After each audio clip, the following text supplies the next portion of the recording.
మంథని అని ఒక గ్రామం, చూడడానికి చిన్న గ్రామం. కానీ ఎప్పుడైనా మంథని మాత్రం వెళ్ళి తీరాలి మీరు. మంథని వెళ్ళకపోతే మాత్రం ఏదో దోషం చేసినట్టే. అసలు చూసి తీరాలి. అక్కడ లక్ష్మీదేవి వెలిసింది. ఎంత చమత్కారంగా ఉంటుందో తెలుసా దేవాలయం.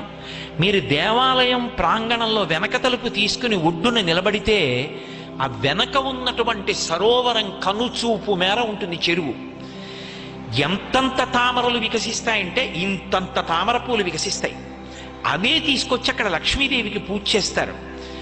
ఇంకా చమత్కారం ఏమిటంటే అక్కడ ఒక దక్షిణామూర్తి దేవాలయం ఉంది. దక్షిణానికి తిరిగి ఉంటుంది శివలింగం. దక్షిణానికి తిరిగి ఉన్నటువంటి శివలింగం దగ్గరికి ఇప్పటికీ కూడా బ్రహ్మాండమైనటువంటి నాగుపాం తిరుగుతూనే ఉంటుంది, అందరికీ దర్శనమిస్తుంటుంది. మంథని పరమాద్భుతం. గోదావరి ఒడ్డున కోరి కోరి వెలి. అసలు మంథని నేను చెప్పలేను, దాని వైభవం వైభవం ఏమో అనుకున్నాను. కానీ నేను ఆ మంథని వెళ్ళి తెల్లబోయాను. ఆ మంథనిలో ఇప్పటికీ కూడా మీరు 1000 మంది బ్రాహ్మణులకు భోజనం పెడతాను అని సంకల్పం చేస్తే 1000 మంది బ్రాహ్మణ కుటుంబాలు, 1000 మంది బ్రాహ్మణులు మీకు వెంటనే దొరుకుతారు భోజనం పెట్టడానికి. చిత్రం ఏంటంటే తెల్లవారేటప్పటికి ఎవరింటి అరుగు మీద కూర్చుని వాళ్ళు సంధ్యావందనాలు చేసుకుంటూ ఉంటారు.